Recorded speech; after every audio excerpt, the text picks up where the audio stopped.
Hello everyone, आपका स्वागत है मेरे चैनल फुजोशी लव में। आप लोग कैसे हैं? आई होप कि आप लोग ठीक होंगे। तो चलिए हम अपनी स्टोरी की स्टार्टिंग करते हैं। लास्ट पार्ट में देखा था कि फाइनली वांग जी ने विंग को एक्सेप्ट कर ही लिया था, जिसे सुनकर विंग बहुत ही ज़्यादा खुश था और अब उसने अपने ऊपर से अपना पूरा कंट्रोल खो दिया था और अभी वो वांग जी को किस कर रहा था। वांग जी जो कि विंग से कहता है, विंग कहता है मैं आज नहीं रुकूँगा। Wang ji I love you so much. Wang ji भी कहता है I love you too Wing.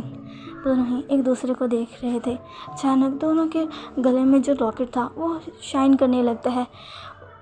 दोनों ही उन लॉकेट की तरफ देखते हैं और कहते हैं, वांग जी कहते हैं ये क्या हो रहा है। विंग जो कि स्माइल करता है और कहता है ये इन और यन की शक्ति है वांग जी। शाओमू और लाओजू हमें ब्लेसिंग दे रहे हैं। आज हम दोनों के एक होने पर वो हम दोनों को ब्लेसिंग दे रहे हैं। वांग जी कहते हैं क्या सच में? विंग कहता है और अब तुम्हें अपना बनाना चाहता हूँ। वांग जी क्या मैं? वांग जी जो कि विंग की तरफ देखता है, जो कि उसी की तरफ देख रहा था। विंग कहता है वांग जी मुझे इजाज़त दो। वांग जी जो कि थोड़ा हेजिटेट करता है। वांग जी कहता है विंग मैं तुम्हें बताना चाहता हूँ, मैंने कभी किसी को अपने इतना करीब नहीं आने दिया। तुम पहले शख्स हो विंग, मैं तुम पर बहुत भरोसा करता हूँ। विंग कहता है ग्लैड हूँ। आई लव यू वांग जी। क्या मैं? वांग जी कहते हूँ। विंग को जैसे ही इशारा मिलता है वो तुरंत ही वांग जी को फिर से किस करने लगता है। किसके दौरान ही वो वांग जी के शर्ट को भी उतारने लगता है और उसके नेक पर भी किस करने लगता है। वांग जी जो कि अपनी आंखों को टाइटली बंद कर लेता है। विंग का हर एक टच उसके बॉडी में एक अलग ही सेंसेशन सी दोहरा रहा था। कुछ ही देर में विंग ने अपने और वांग जी के दोनों के कपड़े उतार दिए थे। दोनों की सेंट पूरे रूम में फैल चुकी थी और दोनों ही अब अपने हीट और रट में आ चुके थे। विंग जिसकी आंखों में अब डेस्परेशन दिख रही थी, वांग जी के लिए लस्ट दिख रही थी। उसकी पूरी आंखें लस्ट से कवर हो चुकी थी। वांग जी भी अब विंग में खो चुका था। विंग और वांग जी के पूरे बॉडी पर किस करता है, उसके फेस पर किस करता है, उस लिप्स को सक करता है, उसकी बॉडी पर अपने लव बाइट को छोड़ता है और फिर वांग जी को प्रिपेयर करता है। वांग जी को प्रिपेयर करने के बाद वो वांग जी के अंदर इंसर्ट होने से पहले वांग जी से उसकी इजाज़त मांगता है और कहता है क्या मैं? वांग जी जो कि गहरी सांसें ले रहा था वो विंग से कहता है विंग जैसे ही वांग जी का ये वर्ड सुनता है वो तुरंत ही वांग जी को किस करता है और किस के दौरान निकस को वांग जी के अंदर इंसर्ट कर देता है, जिससे वांग जी को शार्प पेन होता है। वो विंग के कंधे को कसकर पकड़ लेता है। उसकी आंखों से आंसू तक निकल चुके थे। विंग जो कि वांग जी के बालों को सहलाता है और कहता है फिक्र मत करो, कुछ ही मिनटों में ये दर्द गायब हो जाएगा और फिर मैं तुम्हें प्लेजर महसूस करवाऊँगा। वांग जी जो कि बस हमें अपना सिर हिलाता है और फाइनली विंग ने मूव करना स्टार्ट कर दिया था। वांग जी को इससे भी बहुत पेन हो रहा था। विंग धीरे धीरे अपनी स्पीड को बढ़ा रहा था।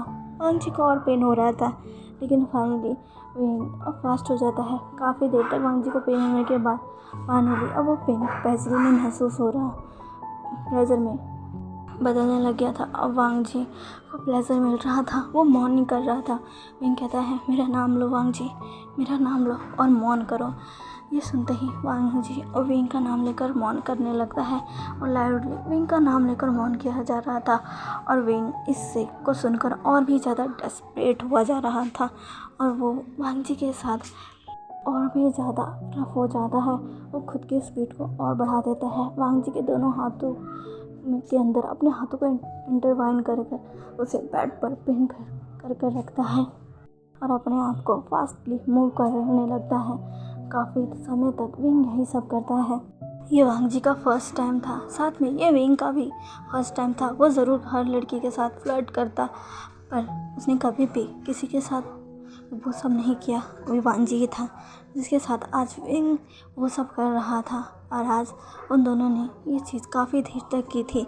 कम से कम उन्होंने 5-6 राउंड कर लिए थे। 5-6 राउंड के बाद वांग जी बहुत थक जाता है और विंग भी उसके ऊपर था। वांग जी जिसकी आंखें बंद होने लग गई थी और वो फाइनली अपनी आंखें बंद कर सो जाता है। विंग जब वांग जी को देखता है तो वो रुक जाता है।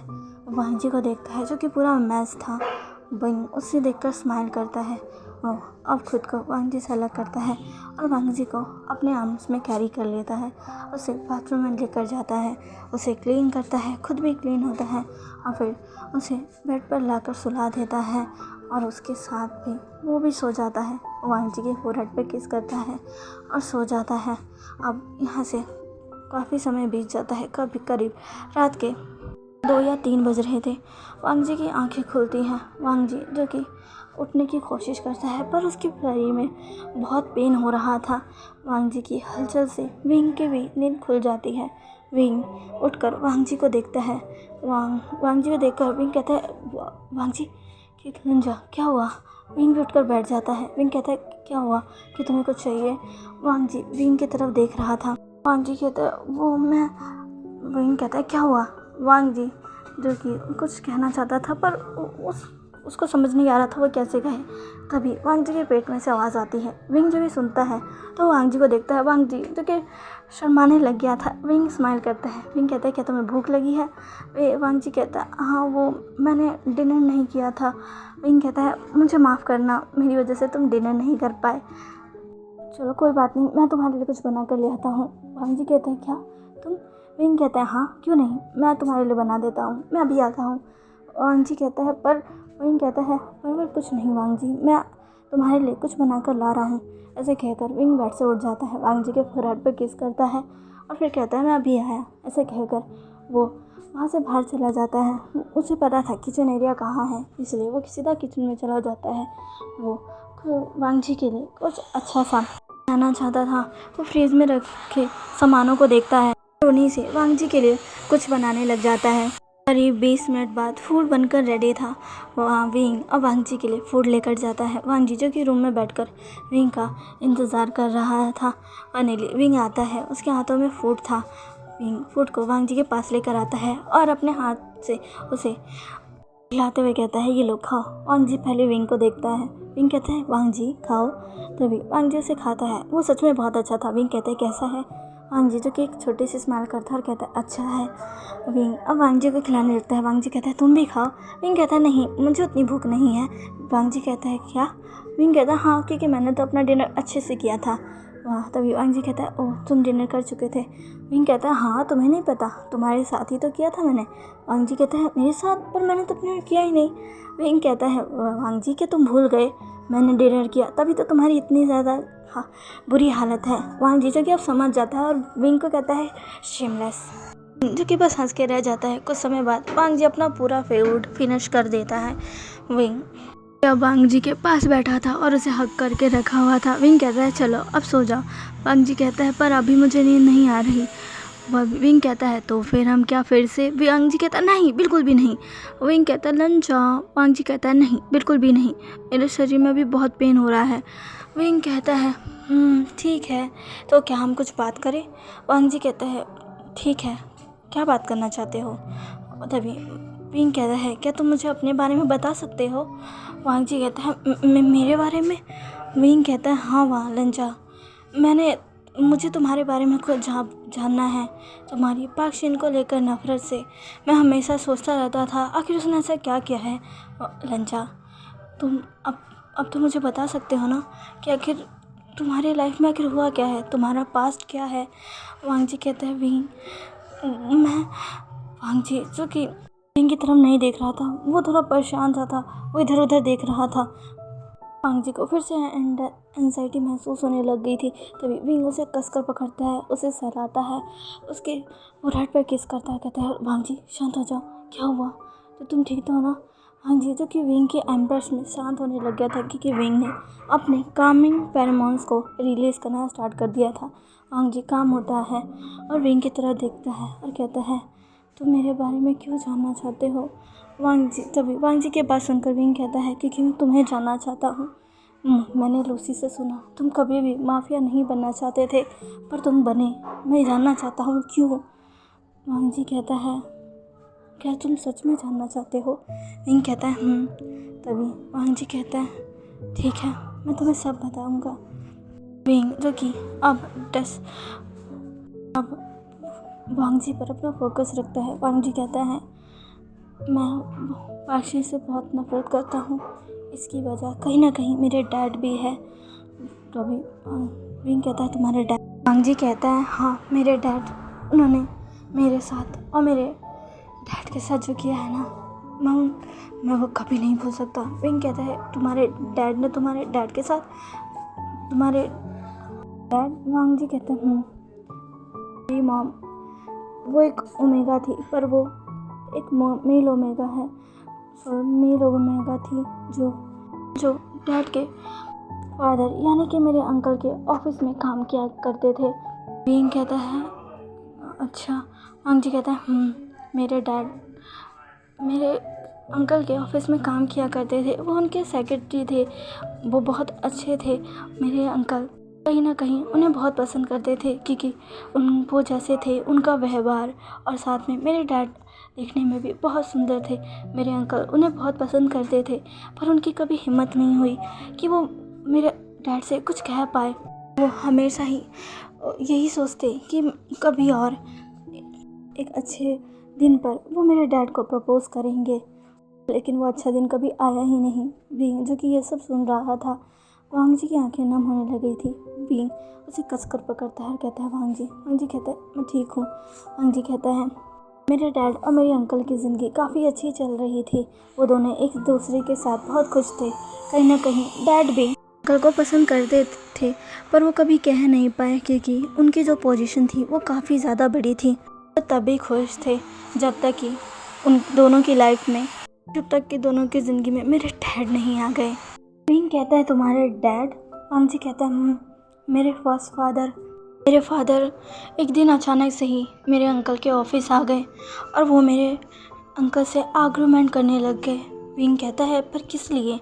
वांग जी कहता है क्योंकि अंकल ने ग्रैंडफादर को फादर के बारे में सब कुछ बता दिया था।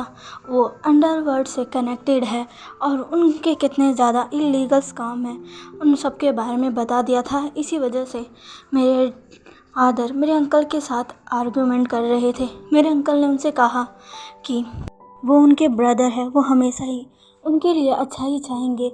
उन्होंने ये सब इसलिए कहा ताकि वो नहीं चाहते कि उनकी लाइफ पूरी तरीके से डिस्ट्रॉय हो जाए। मेरे फादर बहुत गुस्सा थे। उन्होंने मेरे अंकल से कहा कि अगर उन्होंने मेरी लाइफ में और दखल दी तो वो उन्हें छोड़ेंगे नहीं, इसका बदला तो वो लेकर ही रहेंगे। वो बहुत गुस्सा थे। मेरे अंकल को भी मेरे फादर पसंद नहीं थे। वो हमेशा ही मेरे अंकल से दूर रहा करते, मेरे फादर से दूर रहा करते थे, पर वो थे तो उनके ब्रदर ही ना। वो चाहते थे कि उनके भाई की लाइफ बच जाए, पर मेरे डैड ऐसे नहीं थे। उन्हें लग रहा था कि जो वो कर रहे हैं वही ठीक है और उसी में उन्हें अच्छे से सक्सेस मिल सकती है, वो मिल सकता है जो वो चाहते हैं। मेरे फादर गुस्से में वहाँ से जाने लग गए। तभी वो गेट पर मेरे डैड से टकरा गए। मेरे डैड जो कि अंकल से मिलने आ रहे थे, वो अचानक से मेरे फादर से टकरा गए और उनके हाथों में रखी सारी फाइल्स गिर गई। मेरे फादर ने जब मेरी मॉम को देखा तो वो पहली नज़र में ही मेरी मॉम को देखकर थम से गए। मेरे फादर ने देखा कि मेरे डैड कितने ज़्यादा ब्यूटीफुल है, वो तो बस उन्हें देख ही रहे थे, लेकिन मेरे अंकल उन्हें ये बिल्कुल पसंद नहीं आया। वो तुरंत ही मेरे डैड के पास आए और बोले चैन तुम यहाँ क्या कर रहे हो? तभी मेरे फादर ने कहा कि मैं तो बस आपको ये फ़ाइल देने आया था। तभी मेरे अंकल ने उन्हें अपने पास कर लिया और कहा ठीक है। मेरे अंकल ने जब मेरे फादर से कहा कि अब तुम जाओ यहाँ से। मेरे फादर तुरंत ही वहाँ से चले गए। मेरे अंकल को लगा कि ठीक है। उनको मेरे फादर का मेरे डैड को इस तरह देखना बिल्कुल पसंद नहीं आया था। वो नहीं चाहते थे कि मेरे फादर की घटिया नज़र मेरे डैड पर पड़े, पर उन्हें क्या पता था कि मेरे डैड पर तो मेरे फादर की घटिया नज़र पड़ ही गई। उस दिन के अगले दिन ही मेरे अंकल और मेरे फादर साथ में काम करने लगे। विंग कहता है क्या? वांग जी कहता है ये सब मेरे ग्रैंडफादर की वजह से हुआ था। मेरे फादर ने मेरे ग्रैंडफादर के सामने नाटक किया कि अब वो सुधरना चाहते हैं, अपने लाइफ को एक न्यू मौका देना चाहते हैं, वो भी अपने भाई के साथ, और वो उसके साथ मिलकर ही काम करना चाहते हैं, जिसके कारण ना चाहते हुए भी मेरे अंकल को मेरे ग्रैंडफादर की बात माननी पड़ी, क्योंकि उन्होंने कभी भी अपने फादर की बातों को टाला नहीं था और उनकी बात मानकर वो फादर को अपने साथ अपने कामों में उनकी मदद करने के लिए तैयार हो जाते हैं। वो बिल्कुल नहीं चाहते थे, पर वो क्या कर सकते थे। उस दिन के बाद फादर भी मेरे डैड के साथ रहने लग गए, पर उनकी नज़र हमेशा ही मेरे डैड पर रहती। मेरे अंकल ने काफ़ी बार ये नोटिस किया और एक बार वो बहुत गुस्सा हो गए। उन्होंने मेरे फादर को वार्निंग दे डाली कि अगर उन्होंने मेरे डैड के साथ कुछ भी किया हो या उन्हें आँख उठाकर भी देखा तो वो उन्हें छोड़ेंगे नहीं। मेरे फादर समझ गए कि मेरे अंकल उनसे बहुत प्यार करते हैं। मेरे डैड के चेहरे पर एक ईवल सी स्माइल आ गई। एक दिन मेरे डैड देर रात तक काम कर रहे थे। काम करते करते उन्हें काफ़ी लेट हो चुका था। फाइनली वो अपना वर्क कंप्लीट करते हैं और वहाँ से जाने लगते हैं। उनके साथ 2-3 लोग और थे जो कि उन्हीं के साथ काम कर रहे थे। वो उनके साथ जा रहे थे, लेकिन तभी कोई पर्सन उनके पास आता है और कहता है, चैन। मेरे डैड उसकी तरफ देखते और कहते हैं, क्या हुआ। अभी उस पर्सन ने कहा कि उन्हें मेरे फादर बुला रहे हैं। मेरे डैड पहले हैरान हो गए कि वो उन्हें क्यों बुला रहे हैं, पर उन्होंने कुछ नहीं कहा क्योंकि एक तरह से मेरे फादर भी उस कंपनी के बॉस थे और अगर उन्होंने बुलाया है तो मेरे फादर को जाना ही होगा। उन्हें काफ़ी लेट हो चुका था, वो घर जाना चाहते थे, लेकिन फिर भी वो हमें अपना सिर लाते हैं और कहते हैं ठीक है। वो मेरे फादर के कैबिन की तरफ बढ़ जाते हैं। उस दिन अंकल अपनी किसी अलग ही मीटिंग में गए हुए थे और वो उस दिन ऑफिस में नहीं थे और यही कारण था कि आज मेरे फादर को वो मिल गया था, वो चांस मिल गया था जो वो कब से ढूंढ रहे थे। मेरे डैड जो कि मेरे फादर के कैबिन की तरफ बढ़ रहे थे, लेकिन उनका दिल बहुत घबरा रहा था। लेकिन तब भी वो कैबिन का डोर नॉक करते हैं। अंदर से आवाज़ आती है, आ जाओ। मेरे फादर अंदर जाते हैं, उन्हें ग्रीट करते हैं, उनसे पूछते हैं कि आखिर उन्होंने क्यों बुलाया। पर मेरे फादर वो शेमलेसली मेरे डैड को घूर रहे थे। मेरे डैड जो कि थोड़ा अनकंफर्टेबल फील करने लगते हैं, लेकिन तभी वो कहते हैं, सर आपको मुझसे कुछ काम था। तभी मेरे फादर कहते हैं, मुझे तुमसे बहुत ज़रूरी काम था। डैड कहते हैं, अब क्या काम था सर। तभी फादर कहते हैं, पहले तुम इधर आओ, मैं तुम्हें बताता हूँ। मेरे डैड जो कि नहीं चाहते थे, पर मेरे फादर कह रहे थे इधर तो आओ। मेरे डैड डरते डरते मेरे फादर के पास जाते हैं। जैसे ही वो मेरे फादर के पास आते हैं, मेरे फादर उनका हाथ कसकर पकड़ लेते हैं। मेरे डैड घबरा जाते हैं, वो कहते हैं ये क्या कर रहे हैं आप। तभी मेरे फादर कहते हैं, ये तो तुम्हारा मेरा काम था। मुझे बहुत हॉर्नी सा महसूस हो रहा है। मैं हॉट हो रहा हूँ तुम्हें देख देख कर। मैं खुद पर कंट्रोल नहीं कर पा रहा, मुझे शांत करो, चलो। मेरे डैड कहते कि क्या कह रहे हैं आप, छोड़िए मुझे, छोड़िए। मेरे डैड ने काफ़ी कोशिश की मेरे फादर से छूटने की, पर मेरे डैड ने उन्हें अपने पास घसीटा और वहीं के फर्श पर उन्हें फेंक दिया और उनके ऊपर आ गए। मेरे डैड जो कि काफ़ी ज़्यादा डर चुके थे, वो उन्हें खुद से दूर कर रहे थे, पर मेरे फादर वो तो बहुत ही गिरे हुए इंसान थे। वो मेरे डैड को देखकर हंस रहे थे। मेरे डैड जो कि उनसे विनती कर रहे थे कि वो उन्हें छोड़ दे, पर वो गिरा हुआ इंसान मेरे फादर को इस तरह डरा हुआ देखकर, उनके सामने बैक करता देखकर बस हंस रहा था। मेरे डैड ने कहा, प्लीज़ प्लीज़ मुझे जाने दीजिए कि आप क्या कर रहे हैं। पर मेरे फादर ने ऐसा कुछ नहीं किया। उन्होंने तुरंत ही मेरे फादर डैड के लिप्स पर अटैक कर दिया और उन्हें ब्रूटली किस करना स्टार्ट कर दिया। उन्होंने मेरे डैड के लिप्स से काफ़ी सारे बाइट कर लिए। मेरे डैड ने उन्हें खुद से दूर किया और कहा, मुझे छोड़ दीजिए। पर मेरे फादर ने उनको खींचकर एक तमाचा मारा, जिससे उनके मुंह से ब्लड निकलने लग गया। मेरे फादर ने यहीं नहीं रुके, उन्होंने मेरे डैड के कपड़े फाड़ना स्टार्ट कर दिए। मेरे डैड उन्हें रोकने लग गए, पर वो इंसान जो कि बिल्कुल भी नहीं रुका। उससे मेरे डैड पर बिल्कुल तरस नहीं आया। वो मेरे डैड को उस दिन बहुत ही ज़्यादा तड़पा रहा था, उन्हें बहुत ही ज़्यादा हार्म कर रहा था, उन्हें मार रहा था, उनके बालों से उन्हें खींच रहा था, उनके सारे कपड़े फाड़ कर वो उनके साथ बहुत ही ज़्यादा ब्रूटली तरीके से इंटीमेट होने लग गया। विंग जब ये सुनता है तो कहते, क्या। वांग जी कहता है, उन्होंने मेरे फादर के जिन्स पर बहुत सारे निशान बना दिए। कई जगह उनके बॉडी पर ऐसे बाइट के कि उनसे खून निकलने लग गया। उनकी बॉडी को खरोचा, उनके हर बॉडी पार्ट से ब्लड आ रहा था। मेरे डैड जो कि काफ़ी ज़्यादा विनती कर रहे थे कि वो उन्हें छोड़ दे, पर मेरे फादर जो कि एक जल्लाद थे, वो बिल्कुल भी नहीं रुके, बिल्कुल भी नहीं रुके। उस दिन मेरे फादर ने मेरे डैड को पूरी तरीके से तोड़ दिया। अचानक से जब वो मेरे डैड के साथ बेरहमी कर रहा था, वहाँ पर अंकल आ गए। अंकल जो कि काफ़ी देर से अपने ऑफिस आए थे। उन्होंने तय किया था कि वो मीटिंग से सीधा घर चले जाएंगे, पर पता नहीं क्यों उनका मन नहीं माना। वो ऑफिस आ गए और ऑफिस में आकर उन्होंने चिल्लाने की आवाज़ सुनी। वो और किसी की नहीं, मेरे डैड की थी, जिसे सुनकर मेरे अंकल भागे भागे दौड़े चले आए। और जैसे ही उन्होंने उस आवाज़ को फॉलो किया, वो मेरे फादर के कैबिन से आ रही थी। उन्होंने जल्दी जाकर मेरे फादर के कैबिन को ज़ोर से ओपन किया। जो उन्होंने सामने देखा वो वहीं थम गए। मेरे फादर ने मेरे डैड को पूरी तरीके से तोड़ कर रख दिया। मेरे अंकल अंदर आए और उन्होंने कहा, जो चैन। मेरे डैड जो कि पूरी तरीके से बेहोश होने के कगार पे थे। जैसे ही मेरे फादर ने मेरे डैड को अंकल को देखा, वो तुरंत ही मेरे डैड के ऊपर से खड़े हुए, अपने कपड़ों को ठीक किया और कहा, ओह तुम भी ना, तुमने हमें डिस्टर्ब क्यों किया, जाओ यहाँ से, अभी मुझे और करना है। मेरे अंकल, उन्होंने उस वक्त अपना आपा खो दिया। वो इतने ज़्यादा गुस्से हो गए, उन्होंने उसी वक्त मेरे डैड को बहुत बेरहमी से मारा। पर मेरे डैड शेमलेस की तरह हंस रहे थे। उन्होंने कहा, अब तुम क्या कर सकते हो, कुछ भी नहीं, मुझे जो करना था मैंने कर दिया। मैंने कहा था ना, मैं तुमसे इस चीज़ का बदला लेकर रहूँगा। और वैसे भी वो मुझे पसंद था और मुझे उसके साथ काफ़ी मज़ा आया, लेकिन तुमने मज़ा किरकिरा कर दिया। मेरे अंकल को इतना तेज़ गुस्सा आया, उन्होंने एक ही पंच में मेरे फादर को बेहोश कर दिया।